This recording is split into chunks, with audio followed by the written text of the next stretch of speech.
ng oras, sa bawat araw, ika'y laging tapat kung magmahal. Ang iyong awa ay magpawalang hanggan. Pinupuri, sinasamba kita, dakilang Diyos at Panginoon. Tunay nga ika'y walang katulad, tunay nga ika'y hindi nagbabago. Mabuti ang Diyos na sa akin ay nagmamahal. Pinupuri, sinasamba kita, dakilang Diyos at Panginoon. Tunay nga ika'y walang katulad, tunay nga ika'y hindi nagbabago. Mabuti ang Diyos na sa amin ay nagmamahal. Mabuti ang Diyos na sa amin ay nagmamahal. Mabuti ang Diyos na sa amin ay nagmamahal. Lord, kaya niyo po kami lumapit sa inyo ngayong gabi.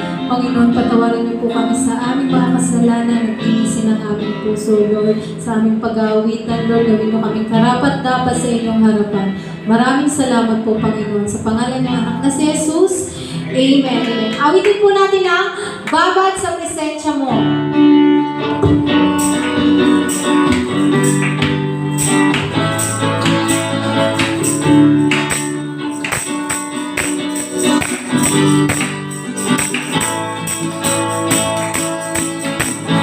Sarap-sarap pa rin sa iyong Panginoon.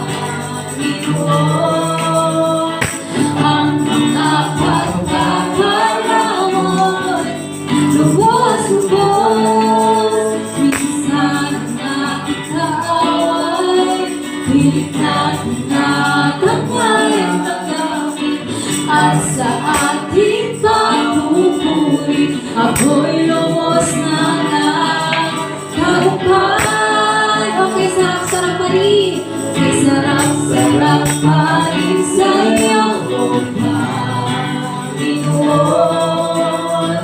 Ang mga pagkakaramoy, lubos-lubos, minsan na kaaway, pilit na tinatangay ang damdamin, at sa ating pagpupuri, ako'y lubos na nagtagumpay. Ang kailangan bang ay babad sa presensya mo, babad sa iyong salita, babad ang sikreto ko kung bakit ako masaya, babad sa presensya mo, sa iyong salita, tulad ng isang isa na laging buhaw sa iyo. Okay, sarap-sarap pa rin sa iyong Panginoon. Ang mga pagkakaramoy, lubos-lubos, minsan nating kaaway, pilit na tinatangay ang damdamin, at sa ating pagpupuri, ako'y lubos na nagtagumpay. Ang kailangan ay babad sa presensya mo, babad sa iyong salita, babad ang sikreto ko kung bakit ako masaya, babad sa presensya mo, babad sa iyong salita, tulad ng isang usap, lalaging uhaw sa'yo, lalaging uhaw sa'yo, lalaging uhaw sa'yo. Palakpakan natin ang ating Diyos. Patuloy po tayong umawit. Damhin po natin ang presensya ng ating Panginoon sa pamamagitan ng pag-aawitan. Diyos ka sa amin.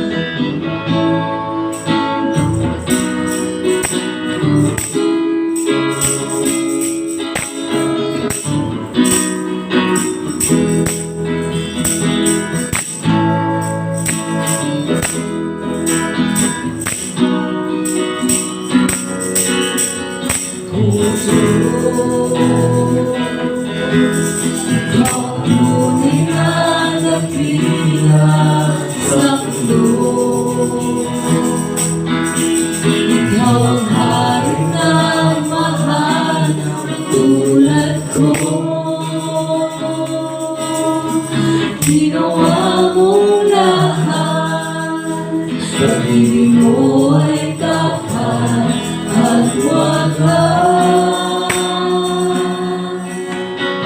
O Diyos, wala nagpapatay sa kabutihan mo. Ang ngalan mo itataas sa buhay ko. Sundin ang loob mo, ipahinig ang nais mo. Sa lahat ng panahon, Diyos ka sa amin. Sa lahat ng oras, nariyan para sa amin. Panginoong Hesus, purihin ka. Dakilain ka sa buhay ko. Amin.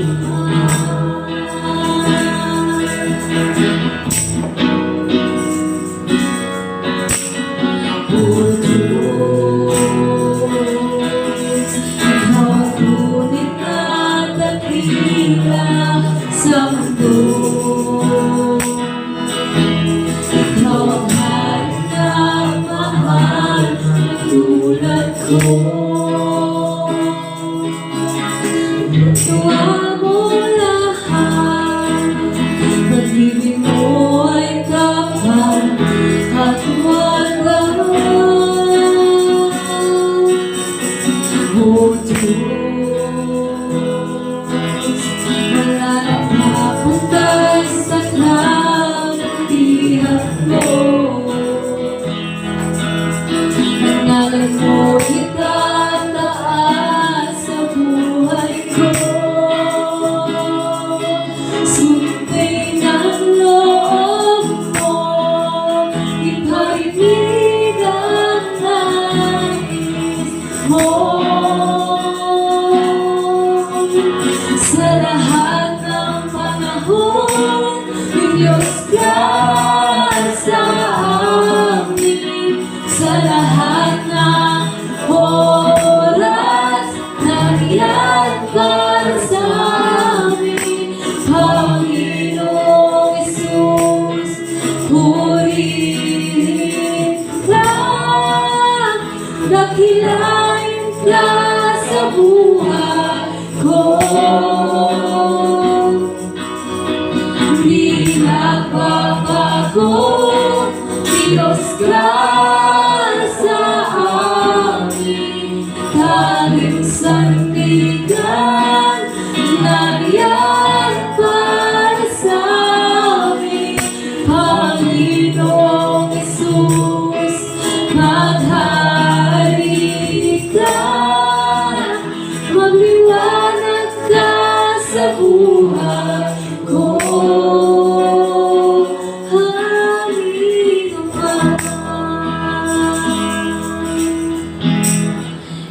Lord, maraming salamat po, tunay po, Lord, na ikaw ang maghari sa aming puso, sa aming buhay, Lord.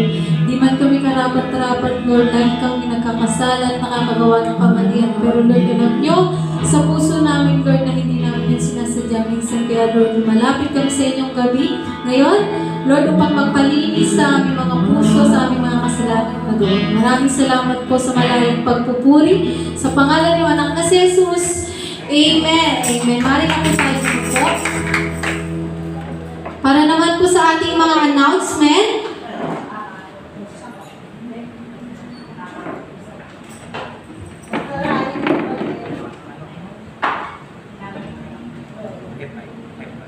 magandang gabi po muli sa ating lahat. Ayan, wait lang po natin. Ayan. Para po sa ating mga announcement, yan gumana. Thank you, Lord. Announcement. Sige po.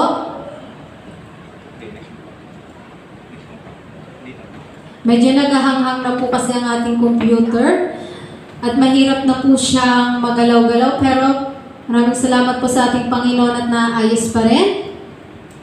IRM San Isidro Worship Service every Sunday at 2 p.m.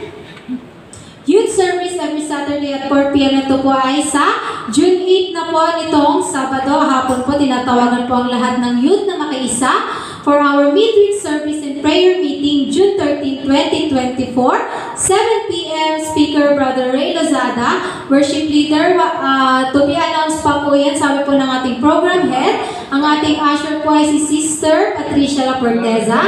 Testimony, Sister Katrina Pioquinto. Sunday service June 9, 2024, 9:30 a.m. Speaker Pastor Manny Castro, Worship Leader Brother John Kirch, Tithes and Offering and Encouragement Sister Roda Mendoza, Usher Sister La Armia Costa, and Flower Sponsor Mendoza Family. Ito po ang IRM Ministry Montalban Aita Community Mission every Saturday 8 a.m. Para naman po sa ating testimony, tinatawagan po ang ating Brother Ray Lozada.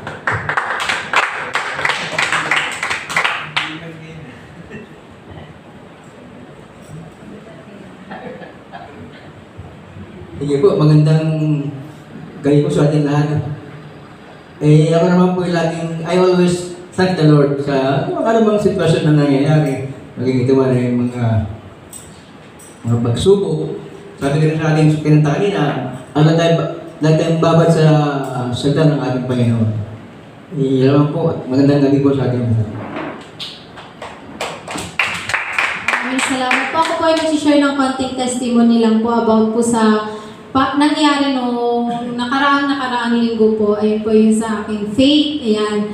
So, ito po para pong bigla akong naano nung gabi, pagtapos ko po mag-devotion, patulog na po ako, bigla kong may pumasok sa isipan ko na parang bakit parang hindi naman nagiging, parang inaano po ako nung kaaway. Tsaka pag inisip ko na po kasi parang lalaki na ng lalaki, tapos parang nagpapakain ako minsan na parang hindi naman nagiging effective yung mga ginagawa. Kasi po may parang sa pag-aano ko po, minsan nag-handle po ako ng youth girls, ayan. So, minsan po kasi parang, scene lang, ganun, pag nagpapaalala, pag nagaganon. So, parang, ayun, bigla siyang naging malaking sa akin na parang, bakit dati naman nagre-reply sila sa akin pag nagpapaalala ko, bakit ngayon hindi na?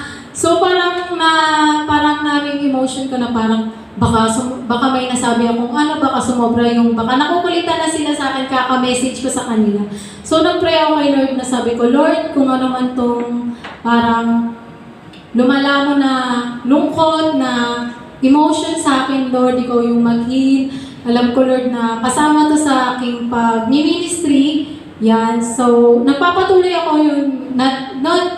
Nung nakaraang week din po, tinatamad na ako mag-devotion. Kasi parang nahinto ko siya ng isang araw, parang pag sinabi kong gagawa ko bukas, hindi ko na siya nagagawa. Yung parang nagtutuloy-tuloy yung So, parang ako minsan pakiramdam kong tinatamad ako, pakiramdam kong wag na bukas na, inaantok na ako. Nilalabanan ko siya kahit nagugulat sila, Pastora, kahit alas 12 ng gabi may nagsisend pa rin pong devotion. Yung parang, pag ganung nag-send po ako ng ganung oras ng devotion, parang may battle po na naglalaban sa akin na kung magde-devotion ba ako hindi. So, nagpapasalamat ako kay Lord kasi laging nandyan yung love ni Lord, yung assurance niya araw-araw na parang, anak, hindi ka nag-iisa, kasama mo ako, ayan, bahagi yan, hindi ko naman binibigay sa yan para bumagsak ka, binibigay ko sa yan para mas lalo ka pang lumakas at mas makita mo yung parang plano ko pa sa buhay mo. Yan, maraming salamat po sa ating testimony. Tinatawagan ko na po ang ating God's Message, ang Sister Susan Lazaro.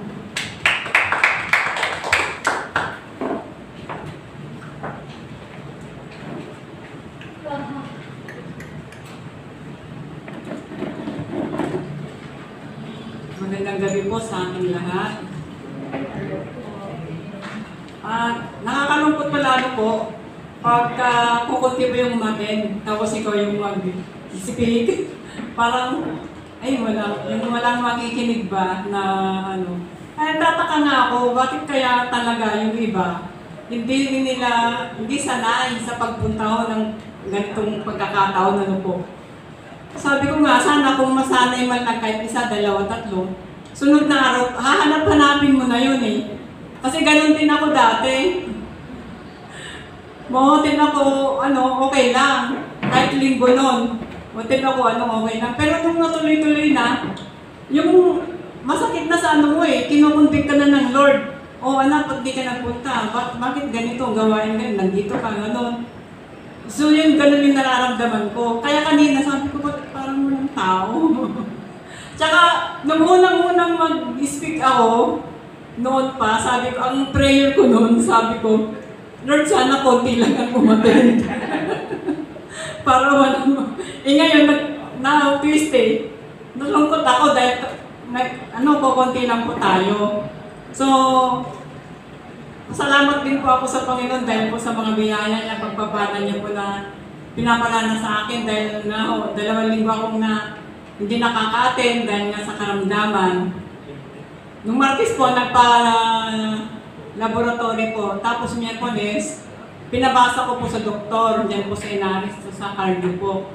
Nung binigay ko po yung resulta, kasi 5 pamilya yun, uy, ang ganda, sabi niya, ang ganda ng result mo, ganito.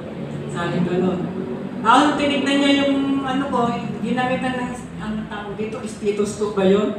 Uy, ang ganda ng kondisyon ng puso mo. Sabi niya, naku, thank you Lord. Sabi niya, alisin na natin yung mga gamot mo. Sabi niya, so, salamat po sa Panginoon, yung 2 gamot po sa puso ko. Inalis na po, ang natira na lang po yung rosuvastatin sa cholesterol. So, pasalamat talaga ako sa Panginoon dahil hindi ko talaga, bakit po minsan, parang kumakalabog sa yung dibdib ko, sabi mo, baka nininervyos ka lang, sabi ng doktor. So, salamat po sa Panginoon talaga dahil iniisip ko nga kinukuhita ko yung gamot ko magkano. So, salamat po dahil nabawasan po, isa na lang po rosuvastatin. Tapos sabi niya, wag daw magkakain ng pansit. Pansit naman. So, ayun po. Siguro po may kinalaman dun yung barley coffee. so, nabawasan po yung ko. So, ayun po. Salamat po talaga sa Panginoon. So, ang pag-aaralan po natin ngayon ay dito po sa... ano nga palang month ngayon? June. Anong meron sa June? Ano po? Ano pa po? Father's Day. Ano pa po? Independence Day. Ano pa po? 15/20. Wala na po ba? June ngayon ay 11 po, Rizal Day. Ano pa po? Muslim. Sa June 12, 17, holiday na naman. Ano pa po? Wala na pong nakakaalam? May kanina nasabi na. Ano po? June 25, birthday ni Pastora. So yung pinapatawa lang po. So ang pag-aaralan po natin ngayon ay matatagpuan po dito sa Lucas chapter 15 verses 20 hanggang 23. Tayo po ay tumayo upang bigyan paggalang sa mga salita ng Panginoon.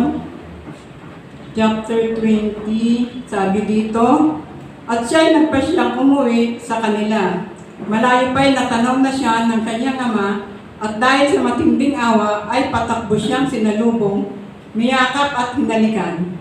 Sinabi ng anak, Ama, nagkasala po ako sa Diyos at sa inyo. Hindi na po ako karapat-dapat na tawaging anak ninyo. Ngunit tinawag ng ama ang kanyang mga alila. Madali, kunin ninyo ang pinakamagandang damit at bihisan ninyo siya. Suotan ninyo ng singsing at bigyan ninyo siya ng sandalyas. Punta po tayo dito po sa Colossus, hindi ko po nabanggit yung sorry po. Colossus 3:19. Colossus 3:19.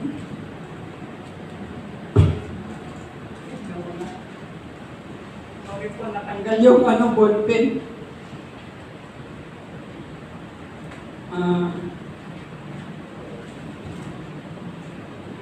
Colossus 3:19. Sabi po dito, mga lalaki, mahalin ninyo ang inyong asawa at huwag kayong maging malupit sa kanila. Tayo po'y saglit na manalangin. Lord, marami pong salamat sa oras na ito, Panginoon. Marami pong salamat dahil muli pinagkalooban po ako ng lakas, Panginoon, karunungan. Nagmumula po sa iyo, Panginoon, upang maipahayag po, Lord, yung mga salita. Panginoon, hinihilip ko po, Lord, na basbasan mo po ako, Panginoon. Bigyan mo po ako ng anointing, Panginoon, upang may pahayag po, Lord, yung mga salita at maunawaan po ng aking mga kapatid ay yung mga salita. Inupuri ka namin, Panginoon, pinasasalamatan sa pangalan ni Jesus. Amen. Tayo na po yung makakaupo. Sabi po dito, yun nga po kanina, yung Father's Day, sabi po, it's an every year, Father's Day comes around and to it may be a tradition that doesn't seem as exciting as other holidays. It's an important occasion. Father's Day is a perfect time to show the special dad or papa, tatay, and ama in your life that you love and appreciate them. You can give them a Father's Day gift or a Father's Day card. If your father is a religious person, sharing Bible verses for Father's Day could be a good idea too. No matter how you choose to express your love and admiration for your father, it's important to take a moment to say thank you, Father, that you admire and respect them. That you admire and respect their selflessness. Ang selflessness po ay sorry po, isa lang po yung tatay. Yung mga tatay daw po ay inuuna yung mga kapangangailangan ng mga pamilya nila bago sarili. To support an even faith if that's something that's important to him that you'll ever know. Bookmark their Bible verses, fathers, to share with your dad, stepdad, husband, or grandfather, or Father's Day and year around. Ang pag-aaralan po natin ngayon ay pinamagatan ko pong loving father, loving husband. Dito po sa ating binasa, ipinakita ng ama ang pagmamahal niya sa kanyang anak na nawalay ng matagal ng panahon. Dito po, may 3 M na taglay ng isang ulirang ama. Unang M po, maawain. Sabi sa verse 20, at siya'y nagpasyang umuwi sa kanila. Malayo pa'y natanaw na siya ng kanyang ama, at dahil sa matinding awa, ay patakbo siyang sinalubong ng kanyang anak. So nanaig po yung kanyang awa. Hindi man lang siya nagalit sa nawalay niyang anak na sa matagal ng panahon. Pangalawang yun po, pagmamahal. Nang makita niya, niyakap niya at hinalikan ipinakita niya ang labis niyang pagmamahal sa kanyang anak. Hindi po siya nagtanim ng galit. Nung siya ay umalis, nung siya hiningi niya, hindi ko na po binasa lahat. Yung mamanahin niya at siya ay umalis po. At sa naranasan niya paghihirap, bumalik din po sa kanyang ama. Sa pangatlong aim po, mapagpatawad. Sabi po sa verse 21, Ama, nagkasala po ako sa Diyos at sa inyo. Hindi na po ako karapat-dapat na tawagin ninyong anak. Hindi ba niya binanggit na pinatawad na niya ang kanyang ama, nang pinatawad na siya ng kanyang ama? Siya yung umaksyon na agad. Inutusan niya ang kanyang mga alila, nabihisan siya ng magandang damit at suotan ng singsing at bigyan ng sandalyas. Sabi po sa verse 22, Ganon niya pinatawad ng kanyang anak, gaya ng ating amang nasa langit, na kung tayo'y lalapit at buong pusong aminin natin ang ating mga kasalanan, at siya'y matutuwa at patatawarin niya po tayo, na tayo'y magbalik sa Kanya bilang nung tayo'y naligaw. Babalik lang po tayo sa ating Ama at hingi po tayo ng tawad. Siya po ay handa siyang magpatawarin tayo.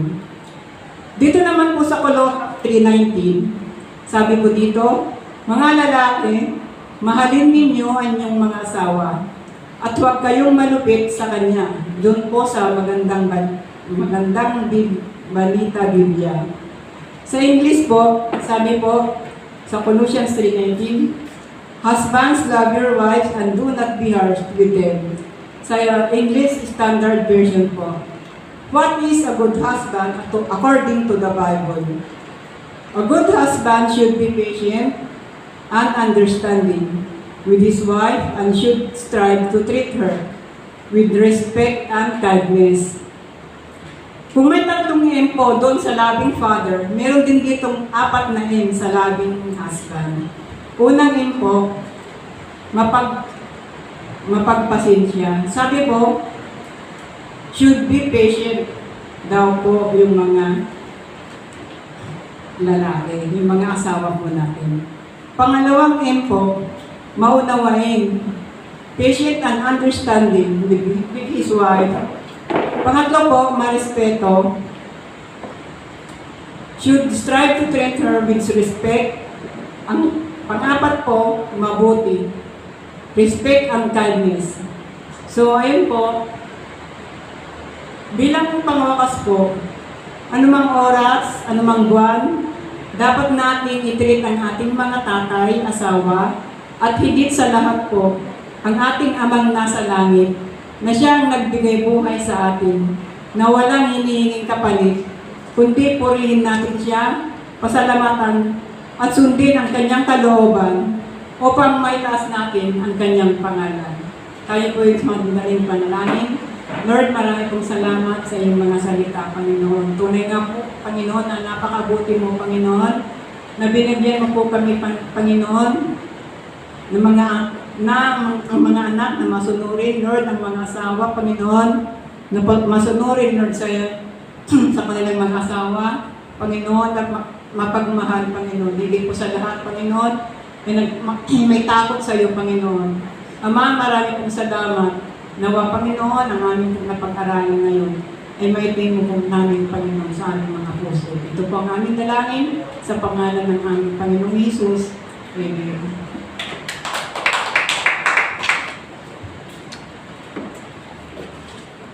Maraming salamat po sa ating God's message at tama na po tayo sa ating tithes and offering. Naihatid po ng ating usher, Brother Michael Mendoza.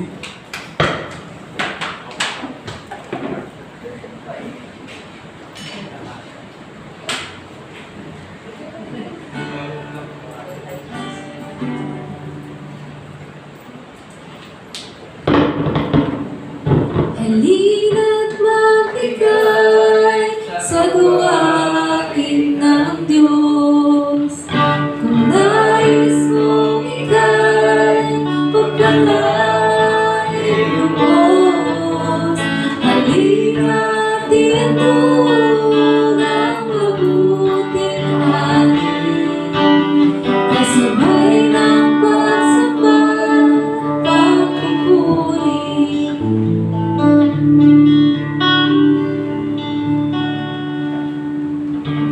maraming salamat po sa pagpapala mo sa amin sa araw-araw sa mga beses, Panginoon. Panginoon, ito po ang aming handog, Panginoon, at kaso.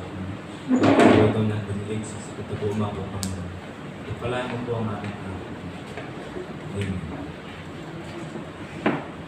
Maraming salamat po. Inaanyan ko po muli ang lahat na tumayo para po sa ating closing song, Alay sa Pagsamba.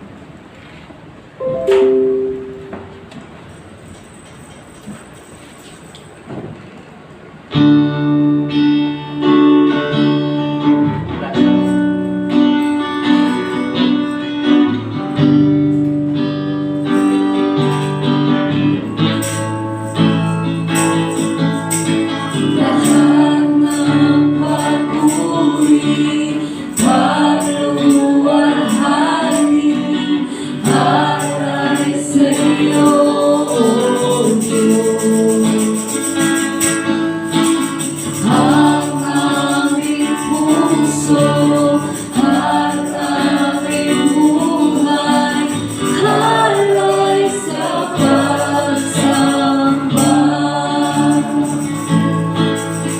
Lahat ng papuri, paluwalhati, alay sa iyo, O Diyos. Ang aming puso at aming buhay, alay sa pagsamba.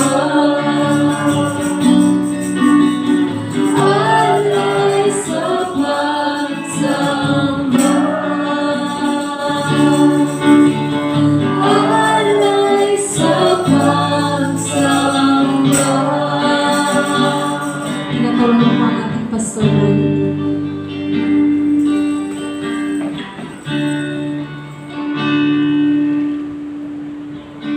Ay po ay manalangin. Panginoon, salamat po sa Lord, sa iyong kabutihan sa amin. Salamat po Diyos sa iyong biyaya. Salamat sa iyong pong mga salita na aming napakinggan sa gabi po ito. Dalangin ko po Lord, pagpalain mo po ang aming mga kapatid, ang kanilang buhay, ang kanilang pananampalataya. Patuloy Lord, dalangin ko na lumago, lumalim sa anumang uri ng pagsubok at hamon ng buhay. Gawin mo po silang matatag na Lord, ang paglilingkod po sa iyo ay hindi mapipigilan na anumang bagay dito sa mundo. Kundi, andoon po Lord yung sigasig, sigla, sipag, saya sa paglilingkod po sa iyo. Lord, dalangin ko po, pagpalain ko po ang buhay ng aking mga kapatid, ipagkaloob mo po ang anumang kanilang mga pangailangan, ang kalusugan. Dalangin ko po Lord, yung panatilihin sa kanila at sa kanilang buong pamilya. Ikaw ang Diyos na magpala sa kanilang buhay. Ikaw ang Diyos na magpalago sa kanilang pananampalataya. Nadalangin ko po Lord, na sila ay lumalim, lumago, magbunga, at magamit mo po Lord sa iyong ubasan mightily and effectively. Lord, sa gabi po ito, sa pagtataas ko po ng aking kamay, iparanas mo po sa amin ang iyong pong mayamang paspas. Ang pag-ibig ng ating amang nasa langit, ang patuloy nating maranasan, ang pagliligtas ng ating Panginoong Jesus, at ang patuloy niyang pagpapalago sa ating pananampalataya, at gayon na rin ang pakikipisan ng Diwang Banal, ang siyang sumaating lahat mula ngayon at sa magpakailanman. Amen. Amen.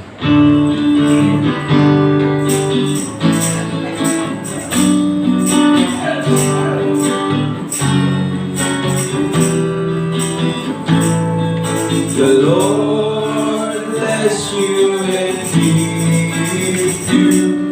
The Lord make His face shine upon you and give you peace, and give you peace, and give you peace forever. The Lord be gracious to you. The Lord make His face shine upon you and give you peace, and give you peace, and give you peace forever. Salamat po, Pastor. Tayo po ay Maraming